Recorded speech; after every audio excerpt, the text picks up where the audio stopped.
She called the cops on me for being on my own land. But what she didn't know, I owned everything. This is the story of how I exposed a fake HOA and took back control only on Ricefield. ****. She stood there, arms crossed, jaw tight, like she was about to blow a whistle on a war crime. Her sunglasses were too big for her face, and the clipboard she clutched looked like it gave her powers. I was just stepping out with my coffee, still in my hoodie and boots, when she pointed at me like I was some wild animal loose in her backyard. "You can't be here," she snapped. "This area is private property. HOA rules." I didn't say anything at first, just looked at her. The lake behind me shimmered under the morning sun. Quiet, peaceful, until she showed up. Like a storm in yoga pants, I sipped my coffee. "Mind telling me who you are?" She raised that clipboard like it was a badge. "I'm Karen Fields, head of the Homeowners Association. This cabin isn't registered. There's no record of you as a resident.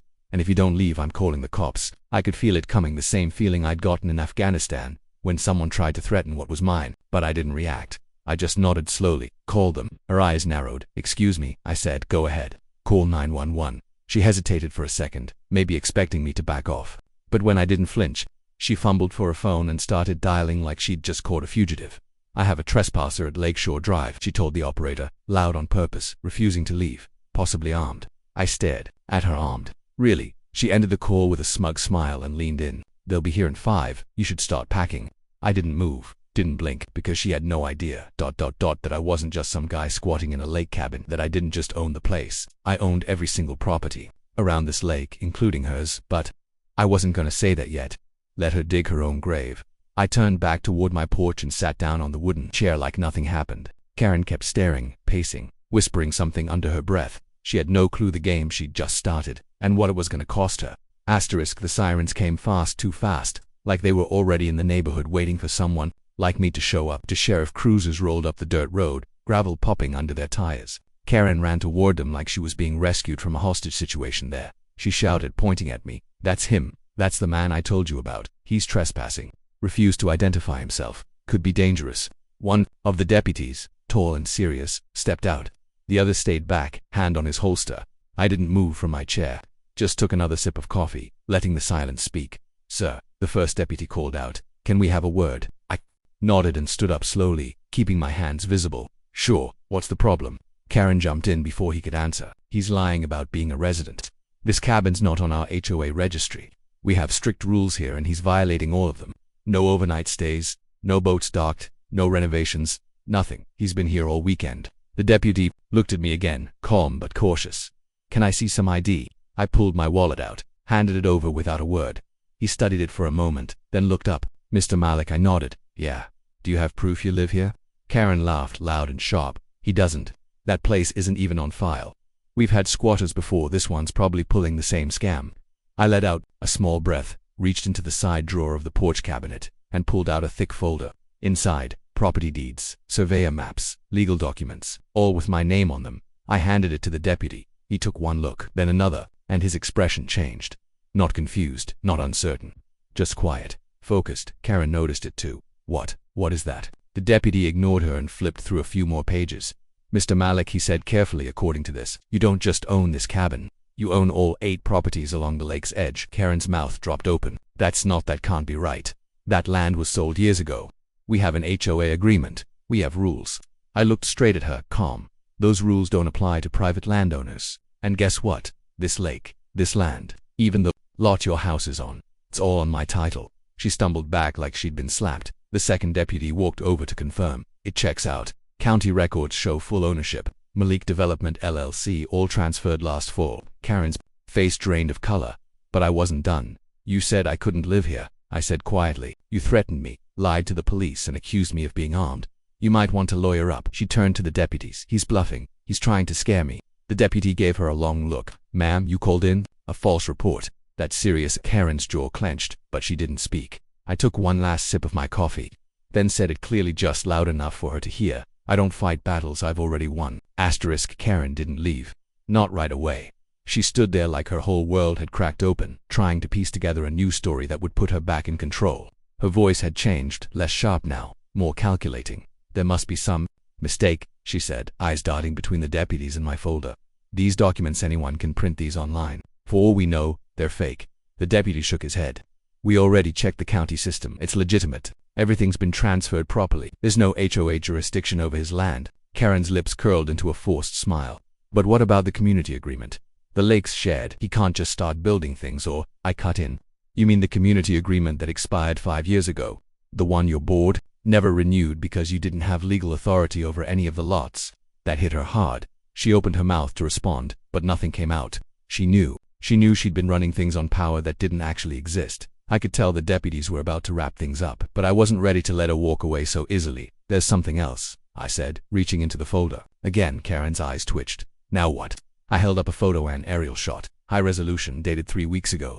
Her backyard, her tool shed, her new fence, and the bright red line from a land survey showing it all sitting 10 feet inside my property. You built on my land, I said, flat, without permission. That's trespassing. The deputy leaned in to look. His brow tightened. You have the survey certificate. I pulled it from the same folder and handed it to him. Official, stamped, notarized. Karen's voice cracked. This is ridiculous. Nobody told me about any property line issues. You never asked, I said, because you thought you owned the whole street.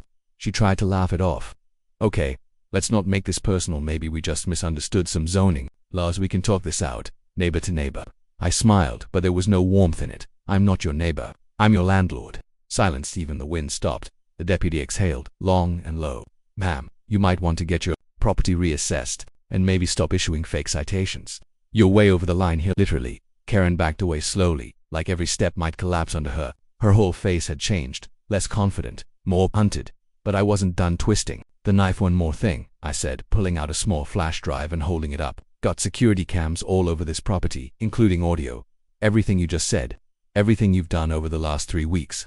I've got it all. That was the first time I saw real fear in her eyes. Not anger, not arrogance, just fear. Asterisk. She left without another word. Not because she wanted to, but because there was nothing left to say.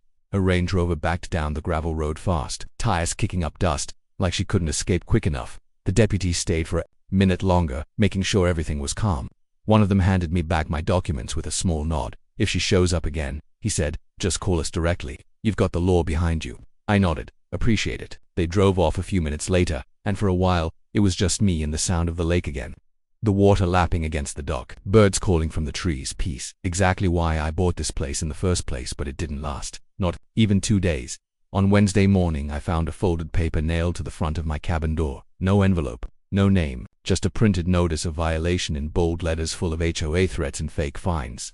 Claims that I had illegally altered community property and was being fined $2,500 for non-compliance. At the bottom, an unsigned line where it said HOA enforcement officer. She was still at it, still trying to push me out, even after the cops shut her down. But she made a mistake. She put the notice on my front door, which meant she trespassed again.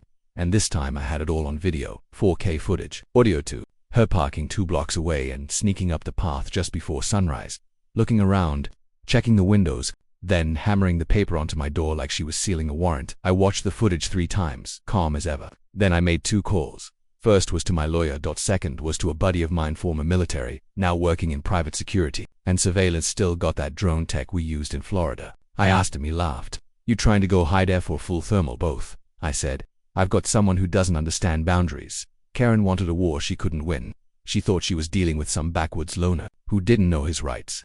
What she didn't know was that I'd spent 15 years navigating real threats, hostile terrain, courts, contracts, land battles overseas and here. This wasn't just about a cabin anymore. This was about principle, and I was going to beat her at her own game, legally, quietly, and with every step recorded by the next morning. I had signs posted big, bold, and impossible to miss. Private property to 4-hour surveillance trespassers. Will be PROSCCUTID. The drones circled every hour, quietly, invisible from the ground. I watched from the monitor inside. Then, around 3:42 p.m., there she was again. Back. Only this time, she wasn't alone. She brought backup. 3 men in generic uniforms. No badges, no county vehicle. Just plain white shirts with HOA security written on the chest. Fake. Every one of them. Asterisk. They marched toward my cabin like they were raiding a drug lab. One of them even carried a clipboard. Karen followed behind, chin up, acting like she was leading a military operation instead of committing another felony. I didn't go outside right away. I watched through the cameras, zooming in on their faces. No ID, no real enforcement gear, no body cams. They were trying hard to look official, but it was all off. Cheap uniforms, mismatched boots. One guy even had a Bluetooth earpiece like this was some dollar store version of Homeland Security. They stopped at the porch. One of the guys knocked hard. Karen stood back, arms folded like a general waiting for her troops to take control. I opened the door slowly, calm and quiet. The guy with the clipboard spoke first. "We're here to conduct a compliance inspection. We've had multiple reports of violations on this property." I smiled slightly. "You with the county?" He blinked. "No sir, we're with the HOA enforcement team." "You mean the HOA that doesn't legally exist on this land?" He hesitated, looked over at Karen. She nodded sharply like she was confirming something with her eyes. He tried again. "This is routine, sir. We just need to step inside and verify." "Nope," I said. "Sir," I leaned forward just enough for my voice to drop low. "If any one of you steps foot inside this cabin, I'll have all 4 of you arrested for trespassing and impersonating law enforcement." Karen jumped in, her voice higher now. "This isn't trespassing. This is a compliance inspection under community statute." "There is no statute, Karen. You made it up." She was losing grip, and fast. "We don't need permission to inspect." I stepped out and pointed up toward the roofline. A soft hum was in the air. The drone hovered directly above them. Camera pointed straight down. "By the way," I said, nodding at it, "you're all on video. And before you say anything dumb, I already sent your photos to the sheriff's office for identification." That was when one of the guys started backing away. Karen turned to him, whispering sharply, "Don't move, he's bluffing." IWASN single quotes T. Just then my phone buzzed. Text from my lawyer. Recognized one of them. "Ex-security. No license." Sheriff stepped. "Interested." "Perfect." I looked back at the fake security team. "Last chance," I said. "Get off my land before the real authorities show up. Or stay and explain to them why you're wearing uniforms you're not licensed to wear on property you don't own, enforcing laws that don't exist." The guy with the clipboard dropped it. Literally, it fell to the porch with a loud thud. Karen turned pale again. "You can't do this." "I'm not doing anything," I said, stepping back inside. "But you already did, and now it's just a matter of time." I closed the door behind it. I could still hear her shouting something about lawyers, fines, my HOA rights, but it didn't matter because the moment they crossed onto my land, they gave me everything I needed. The game wasn't over. It was just getting started. The sheriff showed up before sunset. Not one of the deputies from before this time. It was Sheriff Morales himself. Big guy, quiet, the kind of man who doesn't talk much because he doesn't have to. His badge caught the last of the sunlight as he stepped out of the cruiser and adjusted his belt. I met him halfway down the drive. He didn't shake hands, just nodded once and said, "You've had a busy week." I gave a small laugh. "You have no idea." He glanced past me toward the cabin, where Karen and her little fake task force had gathered again, now pretending to inspect her fence. They were trying to act casual, but you could feel the tension, like a busted play with too many people still standing around the field, pretending the game's not over. "Got the footage," I said, handing him a flash drive. 2 days worth. Multiple trespassing violations, impersonation of authority, and attempted forced entry. He took it, slipped it in his jacket. "Already confirmed 2 of her officers have expired security licenses. One of them's been warned before. Other guys on probation." "Figures," I said.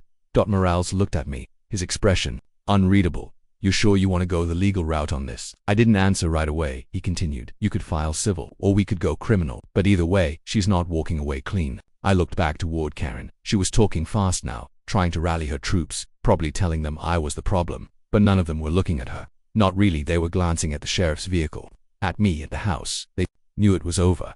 "She called in a fake 911 report," I said finally. "Tried to enter my home with 3 unlicensed guards. Posted a fake legal notice on my door. Yeah, ... I'm going legal." Morales gave one slow nod, then started walking toward her. I stayed back, watched it unfold. She saw him coming and turned on the charm instantly.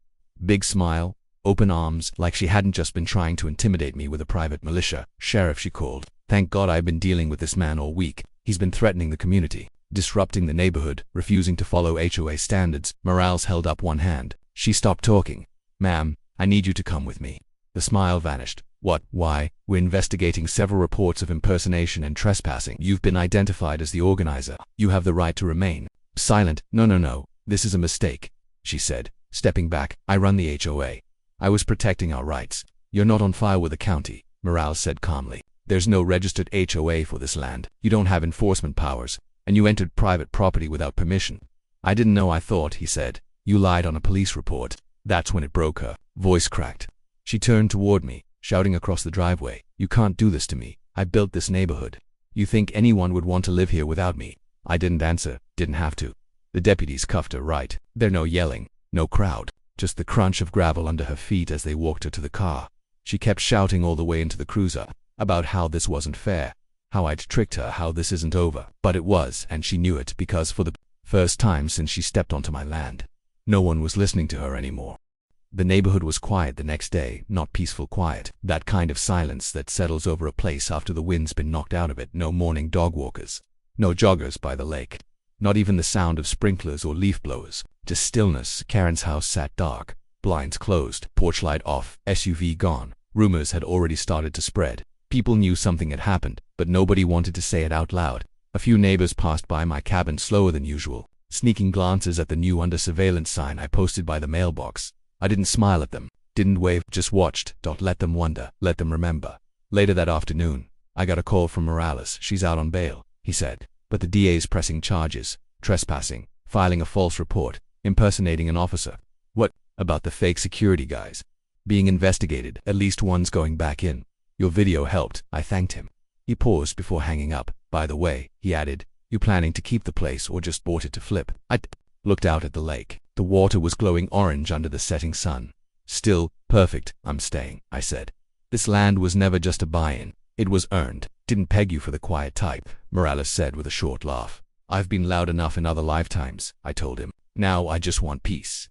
And the right to sit on my own porch without being told I don't belong. He didn't say anything for a few seconds then. Fair enough. He hung up. That night I got a letter slipped under my door. No envelope, don't name, just a handwritten note that said, we didn't know. We're sorry. Thank you for standing up to her. I folded it, tucked it into the same folder with all the paperwork. It didn't change anything, but maybe it meant people were starting to understand. Maybe. See, Karen didn't just get arrested, she got exposed. Every fake citation, every bully tactic, every lie she printed and posted over the years now under a microscope. And when I had my lawyer serve her with the civil suit 2 days later, property damages, harassment, emotional distress, I didn't have to say a word. The evidence said everything. She tried to kick me off land I legally owned. She brought fake security to intimidate me. She screamed trespasser when the truth was, she was the one who didn't belong. But here's the part that always gets people. She didn't just lose her court case, she lost her house. Because when we pulled her her mortgage had a zoning clause. And the moment the HOA was declared non-existent, her violation of that clause triggered a foreclosure warning. All it took was one signed document, and the house went back on the market. And guess who bought it? Asterisk, I bought it the same morning it went up for sale. Full cash offer. No bidding war. No delays. The agent called me, stunned. You're buying her house, not hers anymore, I said. It's mine now. By noon the lock was changed. By evening her porch light came on again, but this time, with a new bulb I installed myself. I didn't move in. Didn't need to. I had my cabin, the lake, the quiet, but owning her old house, that was never about comfort. It was about closure. Karen never came back, not once. She tried filing a motion to stop the foreclosure, but my team already had all the paperwork lined up. She couldn't prove she had any legal HOA authority, couldn't prove she didn't violate the zoning codes, couldn't even prove she hadn't been warned because everything was documented. Every word, every step. When the court date came, she didn't even show up. Her lawyer withdrew the same day. So I kept the house, not as a home, but as a message. Every neighbor who walked by saw it. New signs, new fence, new flag waving high and proud over the porch. They all knew. This wasn't just some victory, it was a shift. A line in the dirt that said, you don't get to bully people just because you print a clipboard and call yourself a leader. You don't get to rewrite property lines with fake rules. And you sure as hell don't get to call 911 on a man standing on his own land. People started talking to me more after that. Some brought over pies. Some asked about the drone. One guy just walked up, shook my hand and said, about time someone shut her down. I didn't brag, didn't tell the story unless they asked. But when they did, I always ended it the same way. I didn't buy this land to be left alone. I bought it to finally belong, and I'll fight anyone who tells me I don't. That line stuck. Heard it repeated once or twice by the lake, whispered like a quote, and that's fine by me. Because after all the noise, the false reports, the fake laws, and the fake authority, all I ever wanted was the truth to speak louder than her voice ever could. And now it finally does. The end. But you know, stories like this, they have a way of starting back up when people like her come knocking again.